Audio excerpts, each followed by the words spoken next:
आज मॉडर्निटी के नाम पे, आज आधुनिकता के नाम पे बहुत सारे लोग, बहुत सारे पुराने चलते आ रहे फैमिली रिचुअल से दूर हो रहे हैं। उनके पीछे कई कारण होते हैं, मॉडर्न लाइफस्टाइल, और कई कारण होते हैं मॉडर्न सोच। हम इन चीजों में बिलीव नहीं करते, लेकिन ये जो फैमिली दर फैमिली, पीढ़ी दर पीढ़ी रिवाज चलते आ रहे हैं ना, ये फालतू रिवाज नहीं है।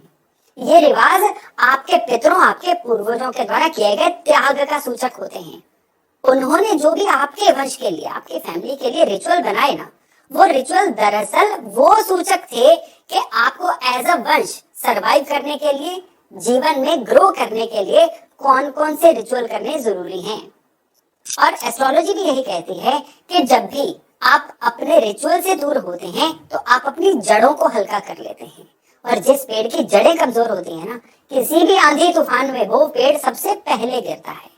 तो हर एक की लाइफ में खराब सेशन आएंगे, लेकिन जिनकी जड़ें कमजोर हो जाएंगी ना, वो उन सेशन में धाराशायी हो जाएंगे। लेकिन ठीक उसी जगह पे जिन पेड़ों की जड़ें मजबूत होती हैं, वो किसी भी आंधी तूफान भूकंप में सरवाइव कर जाते हैं।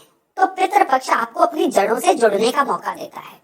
पितृपक्ष जो है वो आपको अपने पितरों का आशीर्वाद पाने का मौका देता है। और स्पेशली जिनके जीवन में पितृ दोष चल रहा होता है ना, उनके लिए ये एक अवसर बन जाता है अपने पितृ दोष को।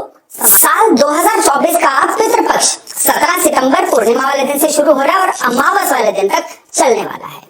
और इस पूरे पखवाड़े में हम अलग अलग प्रयत्न करके, अलग अलग तरह के डोनेशंस करके, रिचुअल्स करके, जो हमारे एंसेस्टर्स हैं, हमारे पितृ हैं, जो हमारे पूर्वज हैं, यानी हम जिनकी वंशावली हैं, उनकी सदगति की प्रार्थना करते हैं, ईश्वर से उनके लिए आशीर्वाद मांगते हैं। और इन सब के पीछे पर्पस क्या रहता है? पर्पस ये रहता है कि वो जहां जिस भी योनि में है, ईश्वर उनको सदगति दे। और दूसरा पर्पस ये रहता है कि अगर कोई एंसेस्ट्रल कर्स, उन पितरों का कोई ना कोई दोष अगर हमारे जीवन में दिख रहा है, तो उसके प्रभाव भी खत्म हो और हम भी सुख और संपन्नता की तरफ बढ़े। यहाँ पे अलग अलग स्कूल ऑफ थॉट है, अलग अलग सोच के लोग हैं। कई लोग इसमें बिल्कुल बिलीव ही नहीं करते इन सारे रिचुअल्स में। कई लोग कहते हैं यहाँ पे किसी का खिलाया पितरों तक कैसे पहुंचेगा। ये सारी चीजें अज्ञानतावश होती हैं। जब लोगों को किसी चीज का कारण पता नहीं होता है, तब लोग ऐसी बातें करते हैं।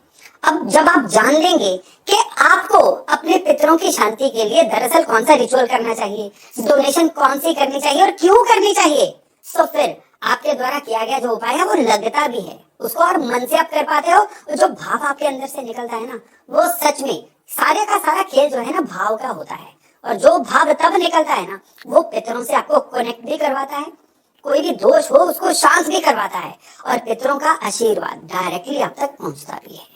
तो इस पितृपक्ष में आपको क्या करना चाहिए और क्यों करना चाहिए, आइए जानते हैं। नमस्ते, सभी लोगों के लिए कॉमन उपाय है। अब पितृपक्ष है क्या? पितृपक्ष है कि आप जिनका वंश हैं उनकी कृपा से जुड़ने का। अब यहाँ पे आप घर में किसी मेंबर की ड्यूटी लगाइए, आप खुद करिए, एक फैमिली ट्री क्रिएट करिए।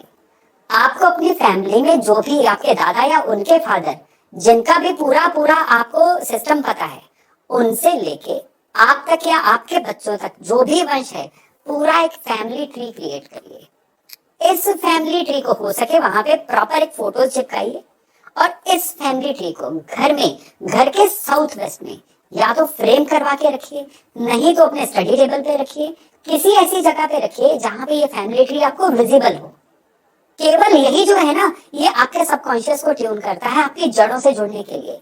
दिखने में ये उपाय एक सरल मामूली उपाय, लेकिन इस उपाय के जो असर हैं इतने तेज हैं, इतने गहरे हैं कि ये आपके बड़े से बड़े पितृ दोष तक को शांत कर सकते हैं। इसके बाद आपके जीवन में वो घटनाक्रम होने शुरू हो जाते हैं जिससे आपको अपने बड़े से बड़े संकट से निकलने के साधन भी उपलब्ध होने शुरू हो जाते हैं।